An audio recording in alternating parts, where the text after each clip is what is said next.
नमस्कार, मैं हूं Iqbal Parvez. India news desk में आपका स्वागत है।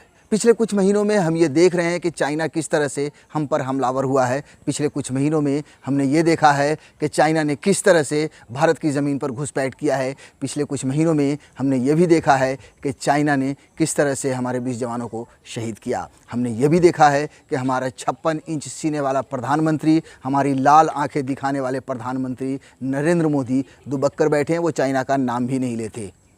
हमने ये भी देखा है कि हमारा एक पड़ोसी मुल्क जो हमसे हमारा जो दोस्त होता था, जो भारत का दोस्त होता था, नेपाल, उससे भी दुश्मनी हो गई है। हमने पिछले कुछ महीनों में ये भी देखा है कि नेपाल जैसा मामूली सा, नेपाल जैसा छोटा मुल्क भी अब भारत को लाल आंखें दिखा रहा है। हमने ये भी देखा है कि नेपाल ने भारत के कई इलाक़ों को अपने नक्शे पर पेश किया है। हमने ये भी देखा है कि भारत की बहुत सारी ज़मीन के हिस्से को नेपाल ने अपना कहा और नक्शे को पास भी किया है।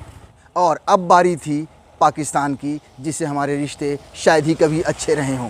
यानी पाकिस्तान ने भी अब भारत के बहुत सारे हिस्से को अपने नक्शे पर दिखा दिया है। पाकिस्तान ने भी ये दावा ठोकना शुरू कर दिया है कि भारत की जो ज़मीन है उसका कुछ हिस्सा, जैसे जम्मू कश्मीर का हिस्सा, लद्दाख का हिस्सा और गुजरात के जूनागढ़ का हिस्सा उसका है। यानी पाकिस्तान ने अपने नक्शे पर जूनागढ़, लद्दाख और जम्मू कश्मीर को अपना बताया है और उसे अंतर्राष्ट्रीय मंच पर लोगों के सामने रखा है। यानी उसने भी अब दावेदारी ठोकनी शुरू कर दी है।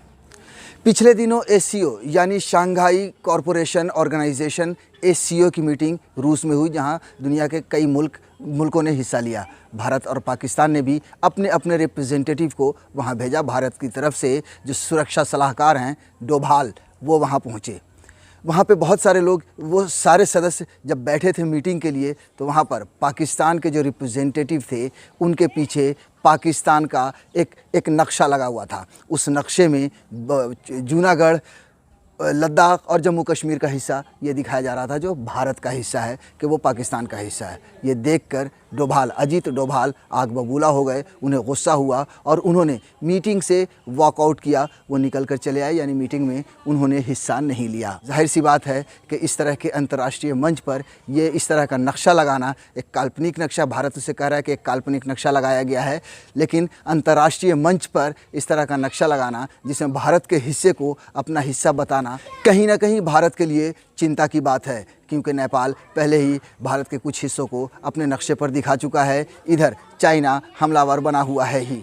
वैसे भी पाकिस्तान से भारत के रिश्ते शायद ही कभी अच्छे रहे हों। ऐसे में ऐसे अंतर्राष्ट्रीय मंच पर पाकिस्तान द्वारा ये बताना कि भारत की ये ज़मीन हमारी है, ये चिंता का विषय है। मीडिया में जो खबरें आ रही हैं उसके हिसाब से पाकिस्तान की जो ये हरकत है, जिस तरह से उन्होंने नक्शा लगाया, हालांकि किसी और मुल्क ने अपने पीछे नक्शा नहीं लगाया था, उससे रूस नाराज़ है और उसे गलत ठहरा रहा है। वहीं दूसरी तरफ पाकिस्तान दावा कर रहा है कि एससीओ में उसके इस नक्शे को वहाँ पे स्वीकार किया गया है। यानी इस मीटिंग में जो भी मुल्क वहाँ पर थे, उन्होंने पाकिस्तान के इस नक्शे को स्वीकार किया है, जिसमें उसने भारत की ज़मीन को अपना कहा है।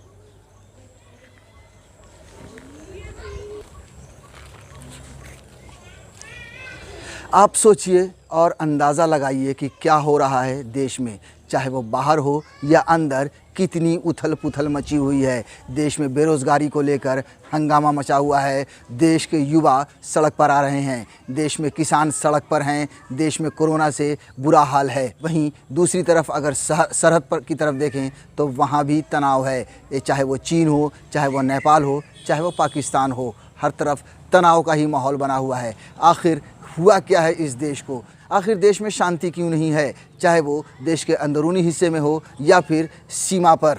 हमारे देश के प्रधानमंत्री का जो 56 इंच का सीना था, वो कब काम आएगा, किसके काम आएगा? क्योंकि न अंदर शांति है, न बाहर शांति है, न युवा चैन से है, न किसान चैन से है, न आम आदमी चैन से है।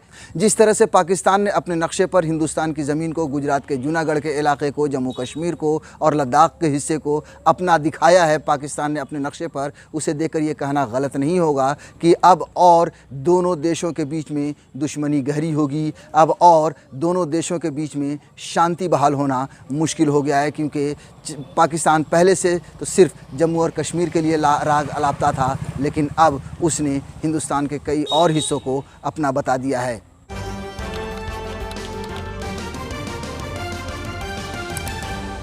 आप की आवाज।